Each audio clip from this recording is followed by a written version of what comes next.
জানিয়ে দেব বাংলাদেশের রাজনৈতিক অঙ্গনের এইমাত্র হাতে পাওয়া সর্বশেষ গুরুত্বপূর্ণ সংবাদ। শুরুতেই শিরোনাম। বাংলাদেশ নির্বাচন অবাধ ও নিরপেক্ষ হয়নি, আবারও বললেন পিটার হাস। থাকছে বিস্তারিত প্রতিবেদনে।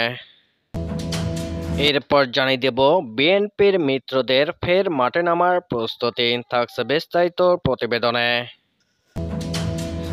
এতক্ষণ শিরোনাম শুনছিলেন, এবার বিস্তারিত।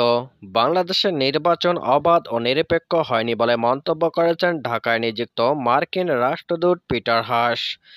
তারপরও দুই দেশের সম্পর্ক এগিয়ে নেওয়ার পক্ষে তিনি।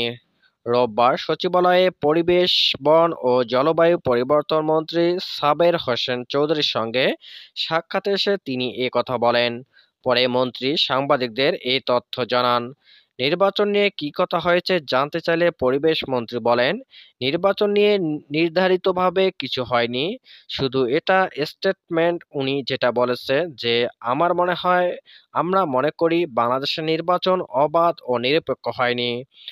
তারপরও আমরা চাই আমাদের সম্পর্ক যেন এগিয়ে যায়। এখন তাদের সঙ্গে আমাদের সম্পর্কে কোনো টানাপোড়েন নেই, এটাই কি বোঝাতে চেয়েছেন? সাংবাদিকদের এ প্রশ্নের জবাবে সাবের হোসেন বলেন, হ্যাঁ, আমি যদি আমার মন্ত্রণালয়ের প্রেক্ষাপটে বলি, আমাদের কোনো টানাপোড়েন নেই, বরং এটাকে সম্পর্ক আরও কিভাবে সুদৃঢ় করব সে বিষয়ে আমরা আলোচনা করেছি। তার বক্তব্যটি আপনি প্রত্যাখ্যান করেন কিনা এ প্রশ্নের জবাবে পরিবেশ মন্ত্রী বলেন, আমরা আমাদের অবস্থান তাদের জানিয়েছি, so we can agree to disagree. সেটা অনেক সময় হতে পারে অনেক বিষয়ে, তবে সেটা এমন কিছু না যা আমাদের ভবিষ্যৎ সম্পর্কে কোনোভাবে বাধাগ্রস্ত করবে বা কোনোভাবে এটাকে দুর্বল করবে। তিনি বলেন, আমি এটা বুঝেছি, সেটা হলো তারা এখন ভবিষ্যতের দিকে তাকাতে চায়। আমাদের যে পারস্পরিক সম্পর্ক আছে এটাকে আরো কিভাবে ঘনিষ্ঠ করা যায়, আমরা এটাকে কিভাবে আরো এগিয়ে নিয়ে যেতে পারি। এবং তারা মনে করে জলবায়ু পরিবর্তন এবং পরিবেশ এ দুটো শুধু বাংলাদেশ ইস্যু নয়, এটা গুরুত্ব সারা বিশ্বব্যাপী। সুতরাং তাদের সঙ্গে আমাদের যে দ্বিপাক্ষিক সম্পর্ক আছে সেখানে আমরা এই দুটো ইস্যুকে কেন্দ্র করে আরো কিভাবে গভীর করতে পারি, মূলত এটাই আলোচনা হয়েছে। দীর্ঘদিন পর আবার মাঠে নামার প্রস্তুতি নিচ্ছেন বিএনপির মিত্ররা। সে লক্ষ্যে শুরু হয়েছে সাংগঠনিক তৎপরতাও। ধারাবাহিকভাবে সরকার বিরোধী আন্দোলনের গতি ফেরাতেই এ প্রস্তুতি। এবার নিজেদের মধ্যে সম্পর্ক ধরে রাখার উপর জোর দেওয়া হচ্ছে।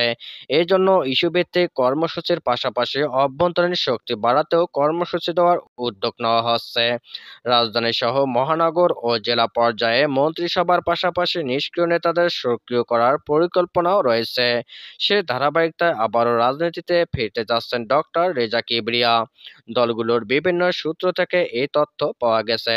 সূত্র জানায়, দ্বাদশ জাতীয় নির্বাচনের পর বিএনপি সমমনা দলগুলো অনেক নেতা হাল ছেড়ে দিয়েছেন দলের অভ্যন্তরীণ কোন্দলের কারণে। কেউ কেউ নিজেকে গুটিয়ে নিয়েছেন, তবে নতুন করে আবারও আশার আলো দেখছেন তারা। ইস্যুভিত্তিক কর্মসূচির মধ্য দিয়ে আবারও মাঠে নামতে চান তারা। বিএনপির সঙ্গে যুগপৎ আন্দোলনে থাকা অবস্থায় দ্বাদশ জাতীয় নির্বাচনের 4 দিন আগে গণ অধিকার পরিষদের একাংশ আহ্বায়কের পদ থেকে পদত্যাগ করেন ডক্টর রেজা কিবরিয়া। এরপর তাকে আর রাজনীতিতে দেখা যায়নি। দীর্ঘ 4 মাস পর আবার ফিরেছেন তিনি। গণ অধিকার পরিষদের প্রধান উপদেষ্টা পদ থেকে দলের হাল ধরবেন বলেও যুগান্তরকে জানিয়েছেন কয়েকজন নেতা। বৃহস্পতিবার ঢাকা রিপোর্টার্স ইউনিটিতে সমমনাদের নিয়ে সার্বভৌমত্ব রক্ষা ও গণতন্ত্র পুনরুদ্ধার শীর্ষক এক আলোচনা সভায় অংশ নেবেন তিনি। রোববার সন্ধ্যায় ডক্টর রেজা কিবরিয়া যুগান্তরকে বলেন, আমি কখনো রাজনীতি ছাড়িনি। গণ অধিকার পরিষদের প্রধান উপদেষ্টা হিসেবে আনুষ্ঠানিকভাবে আমি আছি। এদিকে দলের নেতাকর্মীদের চাঙ্গা রাখতে কর্মী সভার উদ্যোগ নিয়েছে গণতন্ত্র মঞ্চ। 10 মে থেকে 8 বিভাগে কর্মী সভার অংশ নেবে গণতন্ত্র মঞ্চের শীর্ষ নেতারা। 10 মে রংপুরে, 11 মে রাজশাহীতে এবং 19 মে চট্টগ্রাম, 24 মে বরিশালে কর্মী সভা করার কথা রয়েছে। পরে এসব বিভাগে জনসমাবেশ করার পরিকল্পনাও রয়েছে তাদের। এ নিয়ে শনিবার রাতে বৈঠক করে গণতন্ত্র মঞ্চ। ভারতীয় পণ্য বর্জন ইস্যুতে আবারও মাঠে নামবে 12 দলীয় জোট। চলতি মাসে অন্তত 3টি মহানগর লিফলেট বিতরণ করবেন জোটের কেন্দ্রীয় নেতারা। পাশাপাশি উপজেলা নির্বাচন বর্জনের পক্ষে জনমত তৈরির উদ্যোগ নিয়েছে এই জোট। জাতীয়তাবাদী সমমনা জোটও নতুন করে কর্মসূচিতে যাওয়ার পরিকল্পনা আছে। বর্তমান পরিস্থিতিতে কী ধরনের কর্মসূচি জনগণকে সম্পৃক্ত করা যায় তা নিয়েও কয়েক দফা আলোচনা করেছে জোটের শীর্ষ নেতারা।